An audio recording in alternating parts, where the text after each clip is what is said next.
Hello friends, welcome to my YouTube channel. तो हम लोग पढ़ रहे थे थर्मल इंजीनियरिंग थर्ड सेमेस्टर, तो जिसमें हम लोग फर्स्ट चैप्टर पढ़ चुके थे, सेकंड चैप्टर पढ़ चुके थे, थर्ड चैप्टर पढ़ चुके थे। आज हम लोग पढ़ने जा रहे हैं फोर्थ चैप्टर, ऊष्मागतिकी के नियम, रूल्स ऑफ थर्मोडायनेमिक्स। तो स्टार्ट करते हैं आज का चैप्टर, ऊष्मागतिकी के नियम। पहला टॉपिक है आपका आंतरिक ऊर्जा। आंतरिक ऊर्जा किसे कहते हैं? निकाय की आणविक संरचना एवं अणुओं की गति के फलस्वरूप निकाय में निहित ऊर्जा को आंतरिक ऊर्जा कहते हैं। इसे U द्वारा प्रदर्शित करते हैं। Delta U equal to NCV/dt, ये इसका सूत्र होता है। नेक्स्ट है संक्रमण ऊर्जा। संक्रमण ऊर्जा किसे कहते हैं? संक्रमण ऊर्जा वह ऊर्जा जो निकाय की परिसीमाओं के आर पार जा सकती है, उसे संक्रमण ऊर्जा कहते हैं। एग्जाम्पल है ऊष्मा, कार्य या विद्युत ऊर्जा आदि। नेक्स्ट टॉपिक है ऊष्मागतिकी का प्रथम नियम। ऊष्मागतिकी का प्रथम नियम क्या होता है?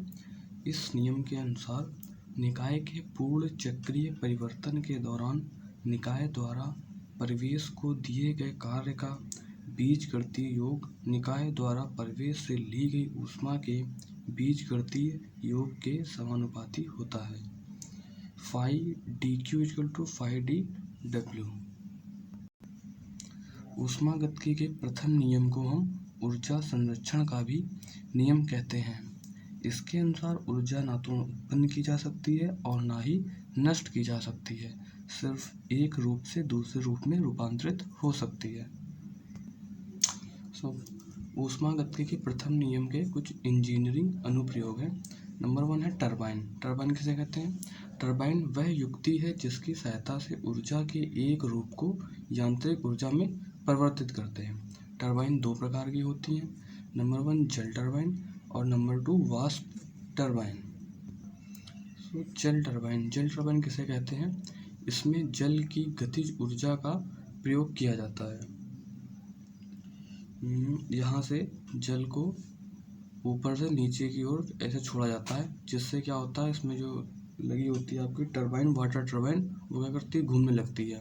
उसके द्वारा ये टरबाइन का जो शाफ्ट होता है ये घूमता है, जिससे जनरेटर आपका चलता है, इसी से इलेक्ट्रिसिटी प्रोड्यूस होती है। तो इसका एक ऊर्जा प्रवाह समीकरण है H1 + V1² plus GZ1 + dQ/dm equal to H2 + V2² plus GZ2 + dW/dm। इसकी जो वेग है वो बराबर है V1 = V2 = V, और इसमें जो ऊष्मा है Q वो 0 है। नंबर 2 है भाप या गैस टरबाइन। इस टरबाइन में गैस की गतिज ऊर्जा को यांत्रिक ऊर्जा में परिवर्तित किया जाता है। इसका ऊर्जा समीकरण है H1 + V1² plus GZ1 + dQ/dm equal to H2 + V2² plus GZ2 + dW/dm। यहाँ पे जो Z है वो 0 है, तो इसका समीकरण जो बनेगा वो बनेगा H1 + V1² minus dQ/dm equal to H2 + V2² plus dW/dm।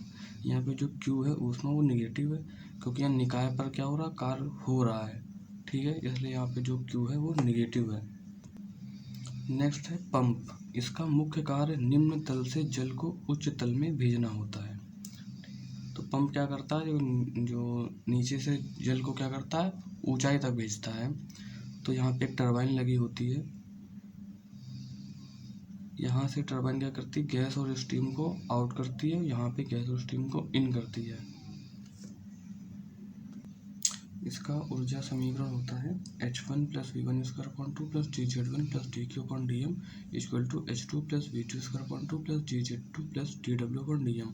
यहाँ पे ऊष्मा जो Q 0 होती है, आंतरिक ऊर्जा भी 0 होती है, वेलोसिटी इसकी बराबर होती है। जितना पंप ये निम्न तल से लेता है उतना ही उच्च तल पे भेजता है। नेक्स्ट है संपीडक। संपीडक क्या होता है? यह वायु या गैस का संपीडन करता है तथा उच्च दाब पर प्रवाहित करता है। संपीडक क्या करता है, ये गैस और वायु को संपीडित करता है तथा उसको हाई प्रेशर पे भेज देता है। इसकी जो स्थितिज ऊर्जा होती है 0 होती है और गतिज ऊर्जा भी 0 होती है। इसका जो ऊर्जा समीकरण होता है H1 - Q equal to H2 - W होता है। नेक्स्ट है बॉयलर। बॉयलर, इसका कार्य जल को वाष्प में परिवर्तित करना होता है। इसका ऊर्जा समीकरण, इसका वेलोसिटी जो होती है 0 होती है, Z1 Z2 भी 0 होता है, वर्क भी इसका 0 होता है। इसका ऊर्जा समीकरण होता है H1 + Q = H2। तो कुल जो ऊष्मा होती है वो H2 - H1 के बराबर होती है। नेक्स्ट है संघनित्र, इसका मुख्य कार्य आर्द्र भाप को संघनित कर जल में परिवर्तित करना होता है। संघनित क्या करता है, जो शुष्क आर्द्र भाप होती है उसको क्या करता है, जल में ठंडा करके परिवर्तित कर देता है। इसका ऊर्जा समीकरण होता है, तो इसका वर्क 0 होता है, जो Q ऊष्मा होती है वो नेगेटिव होती है, तो H1 - Q = H2। यहाँ से ऊष्मा निकल के आती है H1 - H2। नेक्स्ट है वाष्पित्र। वाष्पित्र क्या होता है, समानता या रेफ्रिजरेटर संयंत्रों में प्रयोग किया जाता है। यह तापमान को निम्न बनाए रखता है, मतलब तापमान को कम बनाए रखता है। इसका ऊर्जा समीकरण होता है, वर्क डन इसका 0 होता है W, H1 + Q = H2, तो Q = H2 - H1, ये इसका ऊर्जा समीकरण होता है। नेक्स्ट है नोजल, इसकी सहायता से द्रव्य या गैस के दाब में गिरावट होती है जिससे वेग बढ़ता है। W = 0 होता है, Q = 0 होता है। ऊर्जा समीकरण इसका H1 + V1² = H2 + V2²/2। H1 को यहीं रखते हैं, H2 को धर ले आते हैं, -H2 हो जाएगा। V2²/2 ऐसा ही है, इसको धर भी दिया, माइनस का V1²/2 हो गया। 2 को इधर से एलसीएम लेके इधर भेज दिया, तो 2H1 - H2 = V2 - V1² हो गया। तो यहाँ से V2 वेलोसिटी आ गया √2H1 - H2 + V1²। ये V2 = √2H1 - H2 + V1²। Next topic है ऊष्मागतिकी का द्वितीय नियम। इस नियम के अनुसार ऊष्मा कभी ठंडी वस्तु से गर्म वस्तु की ओर स्वतः प्रवाहित नहीं होती है।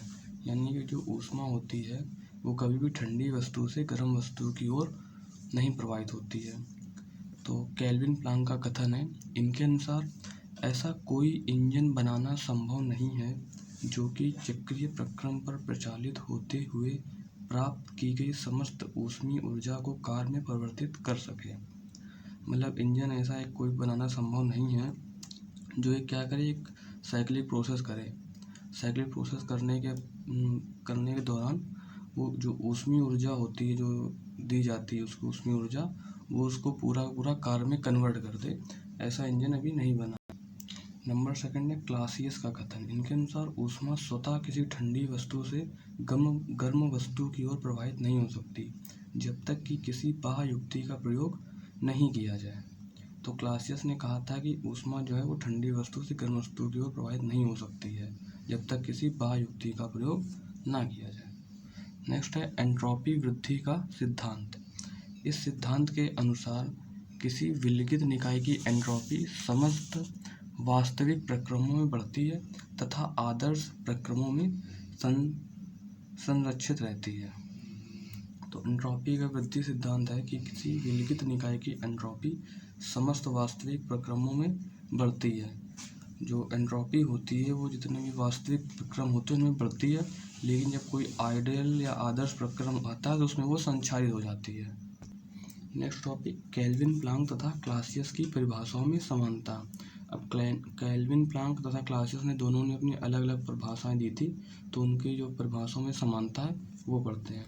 हम जानते हैं कि केल्विन प्लांक का कथन तथा क्लासियस का कथन दोनों में अंतर है, परंतु किसी एक के विरोधाभास में दूसरे का भी विरोध होता है। अतः हम कह सकते हैं कि दोनों कथन एक दूसरे के समतुल्य हैं। डायग्राम से समझते हैं। ये ऊर्जा उच्च भंडारण तापमान T1, यानी कि तापमान है T1। ये है निम्न भंडारण तापमान T2। ये है आपका ऊष्मा मतलब हाई टेम्परेचर पे, ये है आपकी ऊष्मा मतलब लो टेम्परेचर पे। ऊष्मा इंजन है, ये ऊष्मा पंप है। ऊष्मा इंजन क्या कर रहा है, यहाँ से ऊष्मा ले रहा है, लेने के बाद ऊष्मा पंप को दे रहा है, यहाँ पे वर्क कर रहा है। वर्क जो है वो Q1 के बराबर है।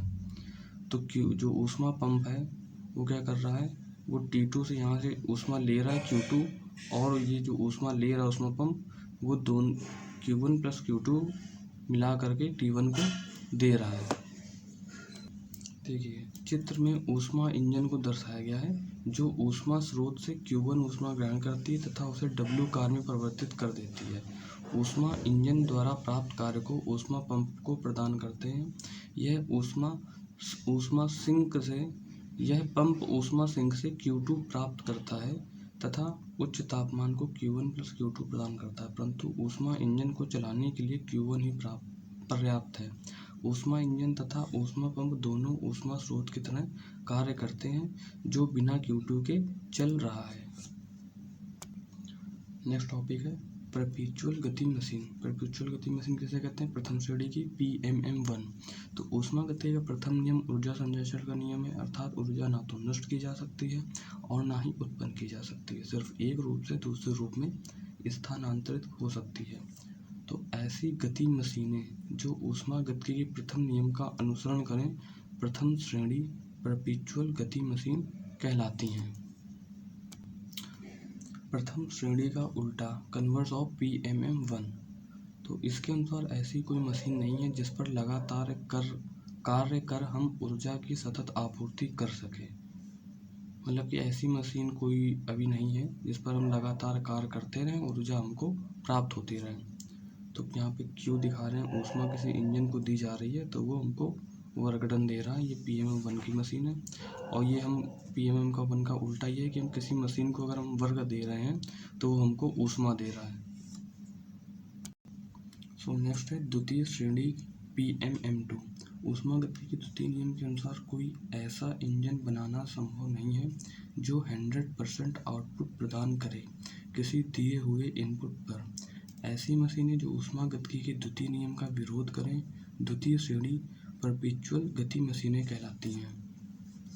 तो ऐसा इंजन बनाना संभव नहीं है जो 100% मतलब आउटपुट दे, वो भी किसी दिए हुए इनपुट पर। नेक्स्ट है ऊष्मा भंडारण। ऊष्मा भंडारण किसे कहते हैं?